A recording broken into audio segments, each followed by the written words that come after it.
Have you ever gone to bed early, clocked in a solid 8 hours of sleep, and yet, the moment your alarm rings, you feel heavy? It's a heaviness that coffee can't fix. You drag yourself out of bed, feeling as if you haven't slept a wink. This is the modern paradox. We have sleep trackers, memory foam mattresses, and white noise machines, yet we are collectively more exhausted than ever before. The problem isn't that you're failing at sleep. The problem is that you are misunderstanding the very nature of depletion.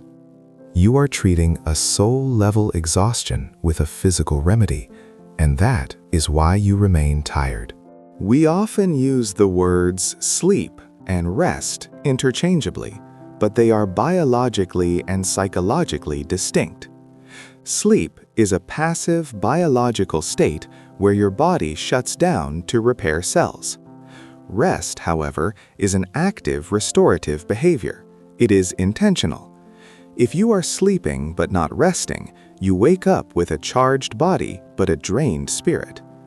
Dr. Saundra Dalton-Smith, a physician and researcher, discovered that physical sleep only addresses one specific type of exhaustion. But if your mind is racing, your senses are overloaded, or your emotions are frayed, lying in a bed will not restore you. In fact, it might make you feel worse, leaving you alone with your racing thoughts. To truly recover, we must expand our definition of restoration. We need to look at the 7 types of rest framework. Think of your energy not as a single fuel tank, but as a complex system of 7 different reservoirs. When one runs dry, you feel the symptoms of burnout, regardless of how much sleep you get. Understanding which reservoir is empty is the key to vitality. Today, we are going to diagnose your fatigue. We will walk through physical, mental, sensory, creative, emotional, social, and spiritual rest. By the end of this, you won't just want to sleep. You will know exactly what your being is crying out for. Let's start with the first pillar, physical rest. This is the one we know best, but even here, we often get it wrong. We assume physical rest only means passive activities, like sleeping or napping. But there is a second component, active physical rest. This includes restorative yoga, stretching, or massage therapy that helps improve your circulation and flexibility. If you sit at a desk all day, your body doesn't just need to lie down, it needs to uncoil. The body stores stress in the shoulders, the jaw, and the lower back. Active physical rest releases that tension, signaling to your nervous system that it is safe to relax. Next is mental rest. Do you lie down to sleep but your brain starts processing a conversation from 3 years ago? Or perhaps you're making a grocery list while trying to fall asleep. This is a mental rest deficit. It's the feeling of tired but wired. You might drink coffee to push through the brain fog, but that only accelerates the engine without adding fuel. Someone with a mental rest deficit often struggles to concentrate, forgets small details, and feels a constant low-grade irritation. Your brain has been running a marathon without a finish line. To achieve mental rest, you don't need to quit your job. You need to schedule short breaks. But more importantly, you need to get the thoughts out of your head. A powerful tool here is the brain dump. Before bed, keep a notepad by your side. Write down every nagging thought, task, or worry. By transferring them to paper, you are telling your subconscious mind, I have captured this. I can let go now.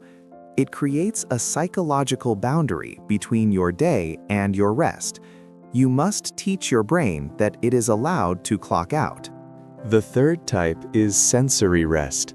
We live in a world of bright screens, constant notifications, background noise, and artificial lights.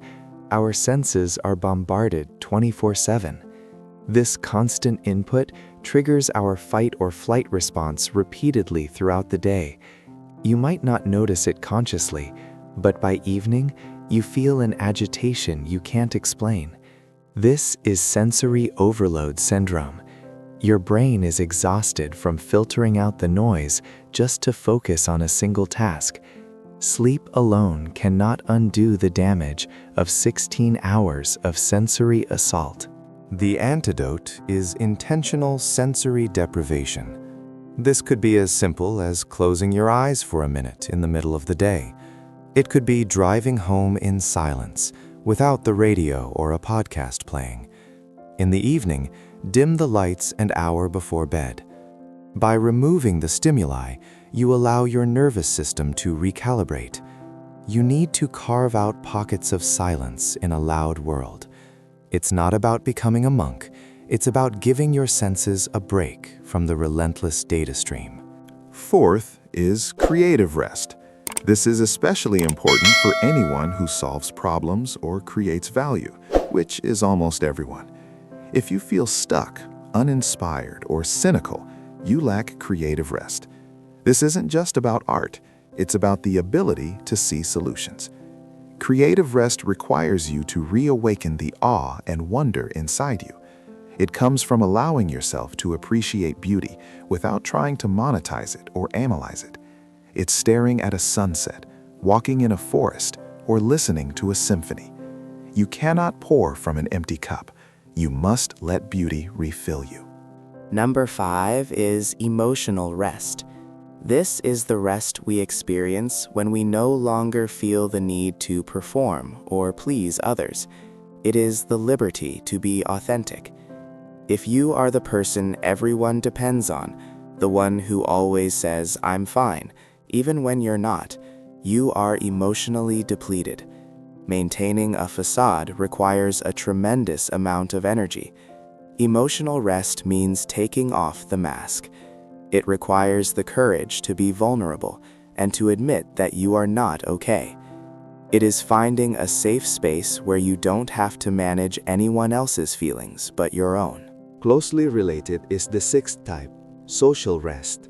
This helps us differentiate between relationships that revive us and relationships that exhaust us. Even introverts need people, and even extroverts need solitude. Social rest happens when you spend time with people who don't need anything from you, people with whom you can be your unpolished self. If your social interactions are all based on obligation, networking, or caretaking, you are socially malnourished. You need to ruthlessly curate your time to include supportive, life-giving connections, or sometimes the restorative company of your own solitude. Finally, the seventh type is spiritual rest. This is the ability to connect beyond the physical and mental, to feel a deep sense of belonging, love, acceptance, and purpose. Whether through prayer, meditation, or community involvement, spiritual rest answers the question, does my life matter? When we are spiritually depleted, we feel floating, unanchored, and purposeless. Spiritual rest grounds you. It reminds you that you are part of something larger than your to-do list, larger than your career, and larger than your worries. So, pause for a moment.